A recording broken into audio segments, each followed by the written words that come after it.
Hello there, this is Åsa with a new process video. Now we are going into Halloween again, and today I'm scrapping two photos, not from Halloween, but from like a masquerade or a dress-up party that we went to in August. But I was dressed up like a witch, and that pretty much set the whole theme to be a little bit scary, so I thought I'd scrap it like a Halloween theme, the layout. So I brought out all the Halloween fun stuff that I had and looked at them, and I decided to go with the purple, and that's a color that I almost never scrapbook with, and I totally understand why, because it's really hard. It comes in so many different like shades. It can be everything from very warm and rich to very pale and cold. So it's such a variety, and not very many other colors match with these. So it's none of my favorite colors, but together with these photos it was perfect. The photos.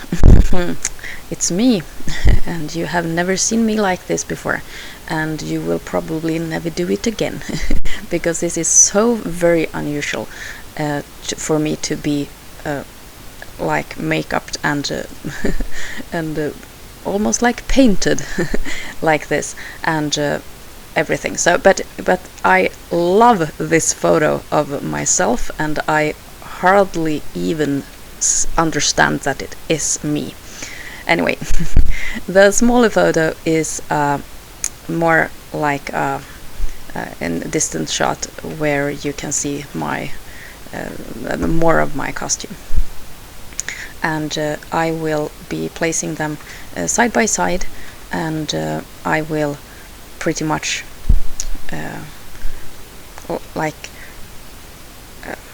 go on the theme that this is kind of magic, that I can actually look like that. Even though it took some time to get all that makeup on, but it was possible. And in the small photo I am like I have a small wand in my hand, and I will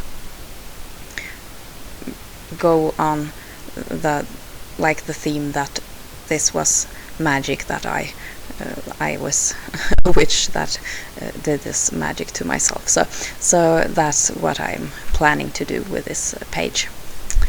I had a really old Halloween themed paper with, it's like a glossy finish for the pattern, with the pumpkins and the bird and all the vines, and I wanted to use that on this page because it gave a really nice texture that was different. And the background paper is an old Halloween paper from Basic Grey, from the Eerie collection, and I have quite a lot of those papers and I love them. I have not had the opportunity to use them a lot though, so I still have some left. So this like the spider web pattern will go really well together with these spooky photos. And my skirt in the small photo, it is like wine red or dark, really dark red, and in the photo it almost looks purple, so it matches the color of the photomat paper perfectly, and I thought that was kind of the thing that tipped the scale towards the purple color in this page. I also think that the purple is, it looks like, it looks a bit eerie, or it's a bit spooky in a way, so I think it's a perfect opportunity to go all in with those unusual colors. I had a couple of Project Lifelike cards 3x4 cards, and I cut out like a label with a bat, and I also have a whole card there with a skull, and it says Poison, and those will be the embellishments on this page. I will also, you saw that just earlier, I will place a really bold title on this page on the bottom, and it will say Hocus Pocus, and I think that's, yeah, it's the theme, and it was perfect, and I never really thought more about it. It was just the best title, and I cut it out of a paler version of this purple, and it is that the cardstock is a bit not glittery but a bit shiny, and the font that I chose is really spooky. It's kind of dripping and running. There are drops on the letters, and I thought that was really appropriate for this theme. I don't see myself as an evil witch in these photos. I just feel that I'm a bit like naughty and perhaps just that kind of fun and a bit seductive kind of witch. So that was a really fun costume, and I liked it a lot.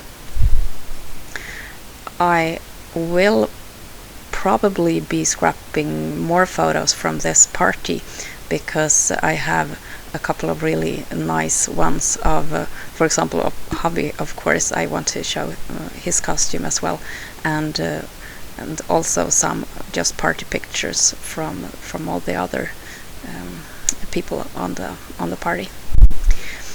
I cut out a small strip of that pale purple paper, and I will place that on top of the photo block there, and it tied everything together really well and brought that paler color into the page a bit more.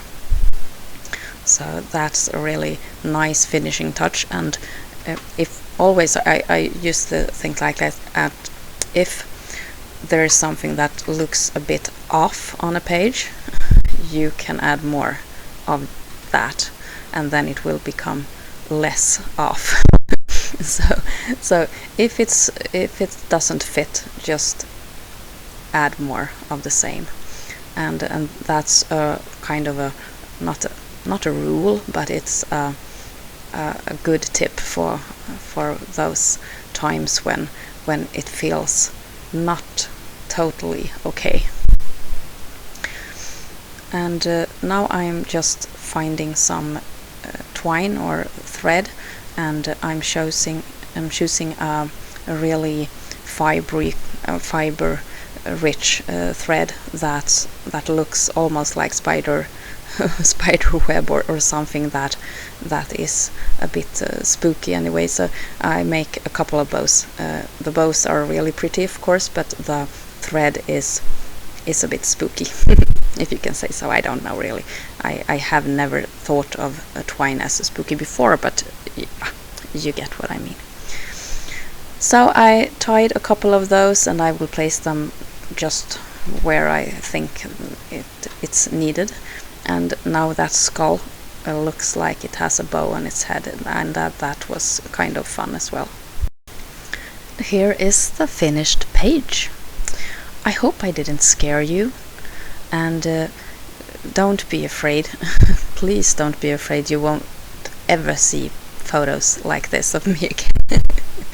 That's a promise.